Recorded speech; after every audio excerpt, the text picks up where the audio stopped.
Welcome, my fellow horror hounds, to a place where fear reigns and shadows whisper secrets best left buried. I'm Sam, and tonight we're venturing into the depths of the unknown. We're talking about places forgotten, abandoned by time, and plagued by rumors that chill you to the bone, military bunkers.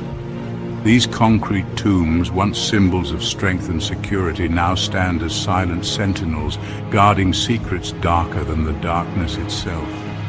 Tonight we unearth 3 bone-chilling tales of disappearances within these concrete labyrinths. Stories of soldiers swallowed by the shadows, their existence erased as if time itself conspired to keep them hidden. So lock your doors, turn off the lights, and huddle close, because tonight we invite the darkness in. Don't forget to hit that subscribe button and ring the bell so you never miss a terrifying tale. Our first descent takes us to a desolate military base, Fort Courage the locals called it, a name dripping with bitter irony now. It was here back in the biting winter of '83 that Private James Riley vanished. Imagine, if you will, a young man, barely a man really, more a boy forced into manhood by the uniform he wore, on a routine patrol. The wind howled like a banshee that night, clawing at the bunker walls, but inside, a different kind of chill settled in. Riley was no stranger to the eerie silence of Fort Courage. It had been decommissioned years prior, just rows of empty barracks and echoing corridors now. But tonight, something felt different. A heaviness hung in the air, a palpable sense of dread that seeped into Riley's bones. His orders were simple: patrol the perimeter, log any activity, report back. Easy enough even in the dead of night. But as Riley made his way through the labyrinthine corridors, his unease grew. He could have sworn he heard whispers, faint murmurs carried on the wind that seemed to originate from the very walls themselves.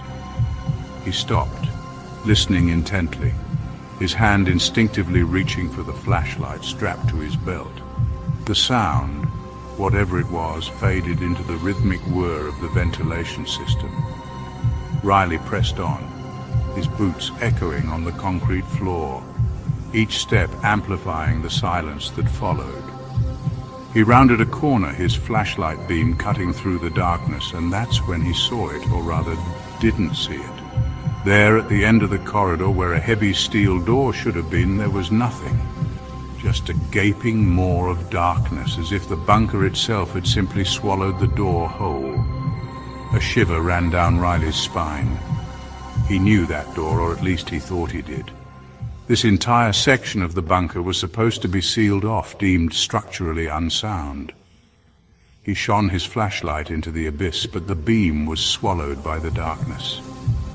He took a hesitant step closer, then another, drawn to the unsettling void. Riley was never seen again. Our next tale takes us to the scorching Nevada desert, to a forgotten relic of the Cold War known as Site 6. Unlike Fort Courage, Site 6 was still considered active, though what secrets it held were buried deep beneath the sand. It was here in the sweltering heat of summer that a routine patrol turned deadly.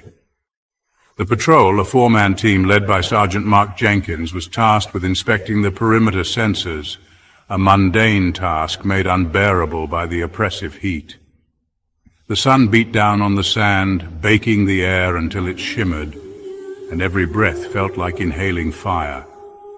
Jenkins and his team, sweat soaking through their fatigues, moved like ghosts through the shimmering heat haze. They had just finished checking the last sensor, a lonely metal pole jutting out of the sand like a forgotten spear, when they heard it, a low rumble that seemed to emanate from the earth itself. It wasn't the sound of an earthquake, Jenkins would later say, but something else, something alive. They exchanged uneasy glances, their hands instinctively reaching for the weapons they carried. The rumbling grew louder, closer, and then the ground beneath their feet began to vibrate. The sand rippled as if disturbed by something moving beneath the surface. Jenkins, his guts screaming at him to run, ordered his team towards the nearest bunker entrance. They scrambled across the shifting sand, their boots sinking into the suddenly unstable ground. They reached the entrance, a heavy steel door set into the side of a concrete bunker, and fumbled with the lock. The rumbling was deafening now, shaking the very air around them. They could feel the heat of whatever was approaching radiating through the ground. Finally the door swung open and they piled inside, slamming it shut behind them. They were met with darkness and the musty smell of stale air. Jenkins fumbled for his flashlight, his heart pounding in his chest. He clicked it on, the beam cutting through the darkness, and what he saw made his blood run cold. The bunker was empty. Not just empty, but stripped bare. No equipment, no furniture, not even the dust and cobwebs one would expect in an abandoned facility. It was as if the bunker itself had been wiped clean, erased. The rumbling stopped. Silence descended, heavy and absolute. They stood there for a moment, their breath echoing in the unnatural stillness. Jenkins reached for the door, his hand closing around the cold metal handle. Chapter 3. The Missing Maintenance Worker. Our final tale takes us to the windswept coast of Maine, to a desolate island shrouded in fog and whispered rumors. The island was home to Sentinel Station, a listening post from a bygone era, now nothing more than a decaying monument to Cold War paranoia. It was here, beneath the watchful gaze of the old lighthouse, that a routine maintenance check turned into a terrifying ordeal. Thomas Kincaid, a man nearing retirement, knew Sentinel Station like the back of his hand. He had been maintaining the aging facility for years, keeping the generators humming and the lights flickering. It was a lonely job, but Kincaid, a man of simple pleasures, found solace in the solitude. But on this particular day, a thick fog rolled in, blanketing the island in an eerie silence. Even the normally ever-present cries of gulls were silenced, swallowed by the dense white blanket that had descended upon them. Kincaid, his tools in hand, made his way down the long winding staircase that led to the station's lower levels. He had been experiencing some electrical issues in one of the lower observation posts, a problem he had been meaning to address for weeks. But as he descended deeper into the bowels of the station, a sense of unease settled over him. The air grew colder, heavy with the smell of salt and something else, something faintly metallic and undeniably old. He reached the level where the observation post was located, his flashlight beam cutting through the darkness, illuminating the long, narrow corridor. As he approached the post, he noticed something strange. The door, usually left ajar, was now slightly open, as if someone had recently gone inside. Kincaid paused, his hand hovering over the doorknob. He couldn't shake the feeling that something was wrong. He had been alone on the island, he was certain of it. He slowly pushed the door open, his flashlight beam sweeping across the interior of the observation post. It was empty.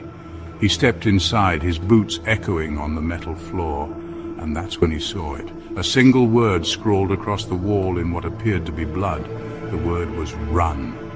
A shiver ran down Kincaid's spine. He spun around, his heart pounding in his chest, but there was no one there. He was alone. Or was he? He could have sworn he heard a faint scratching sound coming from behind one of the old equipment cabinets. He slowly approached the cabinet, his hand trembling as he reached for the handle. He pulled the door open, his flashlight beam illuminating the dusty interior, but there was nothing there. He was about to close the cabinet when he noticed it. A small rectangular opening in the back wall, barely large enough for a man to fit through. The shadows deepen, and the night whispers its unsettling lullabies. These are just 3 tales of countless others swallowed by the silence of forgotten places. If you dared to peek into the abyss tonight, if these tales sent shivers down your spine, be sure to hit that like button and share this video with your fellow horror enthusiasts. The The world is full of mysteries, some best left undisturbed. But for those brave enough to face the darkness, we'll be back with more spine-chilling stories that will keep you up at night. Until next time, keep your flashlight close, and remember, sometimes the most terrifying monsters are the ones we never see coming.